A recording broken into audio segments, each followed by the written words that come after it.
क्या कभी ऐसा महसूस हुआ है कि दोस्तों के साथ बैठकर हम किसी ऐसी फिल्म का मजाक उड़ा रहे हैं जो अकेले में हमें शायद पसंद आई थी, या किसी मीटिंग में हम सिर्फ इसलिए चुप रह गए क्योंकि हमारा आइडिया बाकी सबसे अलग था? हाँ, ये तो अक्सर होता है। हम सब ऐसी बातें क्यों मान लेते हैं जो अकेले में शायद बेवकूफी भरी लगती? बिल्कुल। तो आज हम इसी पर बात करने वाले हैं, उस अदृश्य ताकत पर जो हमारे फैसलों को कंट्रोल करती है। रॉबर्ट ग्रीन की किताब the laws of human nature के आधार पर आज हम अनुरूपता के कानून यानी लॉ ऑफ कन्फॉर्मिटी को समझेंगे। हमारा मकसद उस भेड़ चाल की मानसिकता की परतों को खोलना है जो हमें हमारे असली स्वभाव से कहीं दूर कर देती है। और ये समझना बहुत जरूरी है कि ये सिर्फ बाहरी दबाव या लोग क्या कहेंगे का मामला नहीं है। अच्छा। इसके मूल में एक बहुत गहरा, एक जैविक डर है। अकेले रह जाने का डर, समूह से बाहर निकाल दिए जाने का डर। एक समूह का हिस्सा बने रहने की ये चाहत इतनी मजबूत होती है कि इंसान इसके लिए अपनी तर्क शक्ति, अपनी आंखों देखी सच्चाई तक को ताक पर रख देता है। बाप रे। आज हम इसी मनोविज्ञान की गहराई में उतरेंगे। चलिए तो फिर इसे खोलकर समझते हैं। इस किताब में रॉबर्ट ग्रीन इसे 3 हिस्सों में तोड़कर समझाते हैं कि ये कन्फॉर्मिटी काम कैसे करती है। पहला है सोशल प्रेशर यानी सामाजिक दबाव। हम अपनी पहचान इस बात से बनाते हैं कि हम किस समूह का हिस्सा हैं। समूह जैसे कपड़े पहनता है, जैसी भाषा बोलता है, जिस तरह की चुटकुलों पर हंसता है, हम भी अनजाने में वैसा ही करने लगते हैं ताकि हम उसमें फिट हो सकें। बिल्कुल, ये हमारे अंदर बहुत गहराई तक बसा हुआ है। हजारों साल पहले अगर आपको समूह से बाहर निकाल दिया जाता तो ये एक तरह से मौत की सजा थी। अच्छा। आप अकेले शिकार नहीं कर सकते थे, खुद को दूसरे कबीलों या जानवरों से नहीं बचा सकते थे। तो हमारे दिमाग में ये वायरिंग हो गई कि समूह के साथ रहो, सुरक्षित रहो। मुझे याद है कॉलेज में एक खास ब्रांड की जीन्स का चलन था। मेरे पास वो नहीं थी और मुझे महीनों तक ऐसा लगा जैसे मैं किसी अदृश्य क्लब का हिस्सा नहीं हूं। हाँ, ये सुनने में आज बहुत बचकाना लगता है, लेकिन उस वक्त ये एहसास बहुत बहुत असली था। यही है सामाजिक दबाव। और ये एकदम सटीक उदाहरण है। वो जीन्स सिर्फ कपड़ा नहीं थी, वो समूह की सदस्यता का टिकट थी। सही बात है। आज की दुनिया में यही सर्वाइवल मैकेनिज्म हमारे खिलाफ काम कर रहा है। चुनौती समूहों से बचने की नहीं है, क्योंकि हम सामाजिक प्राणी हैं। असली संघर्ष समूह में रहते हुए अपनी मौलिकता और बुद्धिमत्ता को खोने से बचाने का है। इसका दूसरा पहलू है इमोशनल कंटेजन यानी भावनात्मक संक्रामकता। हाँ, समूह में भावनाएं किसी वायरस की तरह फैलती हैं। अगर एक इंसान घबराया हुआ है तो उसे देखकर 10 और लोग घबरा जाते हैं। हाँ, बिल्कुल। बिना सोचे समझे उस भावना का हिस्सा बन जाते हैं, जैसे किसी कॉन्सर्ट का उत्साह या किसी अफवाह से पैदा हुआ डर। और आज के डिजिटल युग में तो ये और भी खतरनाक हो गया है। एक ट्वीट, एक व्हाट्सएप मैसेज, एक वायरल वीडियो, अरे हाँ, सेकंडों में लाखों लोगों तक एक ही भावना पहुंचा सकता है, चाहे वो गुस्सा हो, डर हो या नफरत। तर्क के लिए कोई समय ही नहीं बचता। सही बात है। भावनाएं तर्क से कहीं ज्यादा तेजी से सफर करती हैं। और तीसरा पहलू जो इस पूरी पहेली को और भी दिलचस्प बना देता है वो है भीड़ की तर्कहीनता। ग्लीन कहते हैं कि एक अकेला इंसान कितना भी समझदार, बुद्धिमान और तर्कसंगत क्यों ना हो, लेकिन जब वही समझदार लोग एक भीड़ का हिस्सा बन जाते हैं तो उनका सामूहिक व्यवहार अक्सर मूर्खतापूर्ण और तर्कहीन हो जाता है। ये एक अजीब विरोधाभास है। ये इसलिए होता है क्योंकि भीड़ में व्यक्तिगत जिम्मेदारी की भावना वो कम हो जाती है। अच्छा। जब सब कुछ कर रहे होते हैं तो मैं क्यों जिम्मेदार हूँ?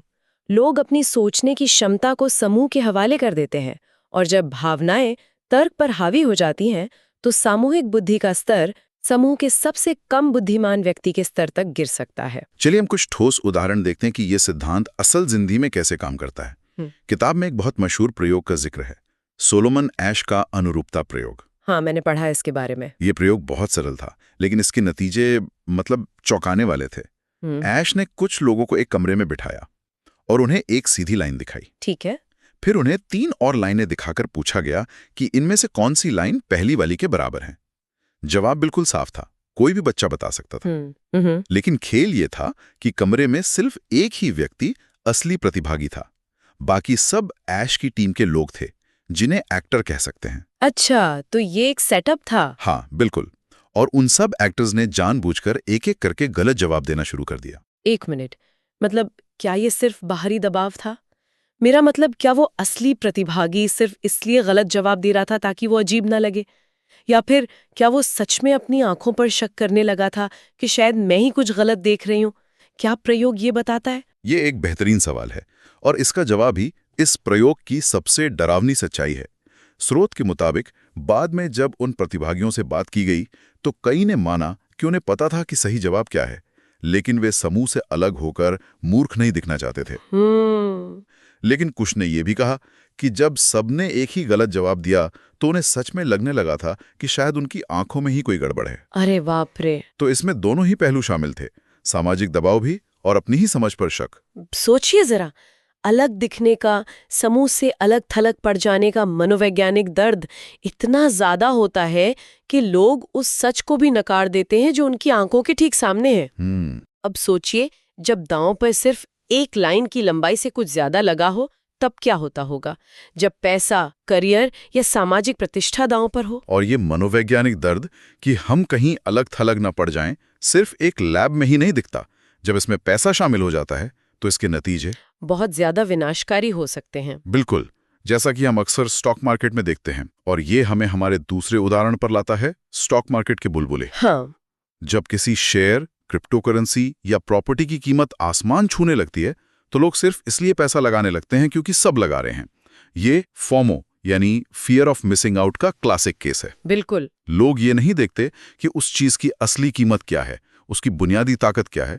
वो बस सोचते हैं अगर सब खरीद रहे हैं तो ये सही ही होगा, मैं पीछे नहीं रह सकता। और ये बिल्कुल ऐश के प्रयोग जैसा ही है, बस यहाँ असली पैसा दांव पर लगा है। सही बात। यहाँ भावनात्मक संक्रामकता अपने चरम पर होती है। लालच और पीछे छूट जाने का डर, ये दो भावनाएं पूरे बाजार में फैल जाती हैं और तर्क पर पूरी तरह हावी हो जाती हैं। लोग ये भूल जाते हैं कि भीड़ हमेशा सही नहीं होती, खासकर जब पैसा शामिल हो।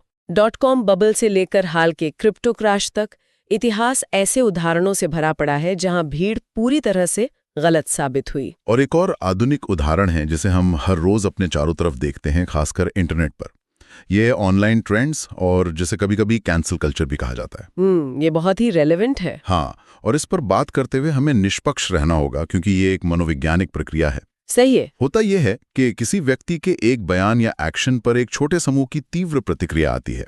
वो प्रतिक्रिया सोशल मीडिया की वजह से आग की तरफ फैलती है, जिसमें हजारों लाखों लोग शामिल हो जाते हैं। यहाँ भावनात्मक संक्रामकता काम करती है, जहाँ गुस्सा या नाराजगी एक व्यक्ति से दूसरे तक पहुंचती है। फिर एक जबरदस्त सामाजिक दबाव बनता है कि हर कोई उस व्यक्ति की निंदा करे। और जो लोग चुप रहते हैं या असहमत होते हैं, उन्हें भी उसी भीड़ का निशाना बनने का डर होता है। ये अनुरूपता का एक बहुत शक्तिशाली रूप है, क्योंकि ये बहुत तेजी से होता है। और ये समझना महत्वपूर्ण है कि ये किसी एक राजनीतिक विचारधारा की बात नहीं है। हाँ, ये एक जरूरी पॉइंट है। ये प्रक्रिया किसी भी विचार, किसी भी व्यक्ति और किसी भी समूह के साथ हो सकती है, चाहे वो वामपंथी हो या दक्षिणपंथी। ये इंसानी मनोविज्ञान का एक पहलू है जहां समूह की पहचान और भावनात्मक आवेग व्यक्तिगत सोच और निष्पक्ष विश्लेषण पर हावी हो जाते हैं। तो अब सबसे बड़ा सवाल, अगर ये दबाव इतना शक्तिशाली, अदृश्य और हमारी प्रकृति का हिस्सा है, तो हम इस भेड़चाल की मानसिकता से कैसे बच सकते हैं? क्या इसका कोई तरीका है? यही सबसे जरूरी सवाल है। किताब में 4 मुख्य रणनीतियां बताई गई हैं, जिन पर हम एक एक करके बात कर सकते हैं। पहली है भीड़ से शारीरिक और मानसिक दूरी बनाना। अच्छा।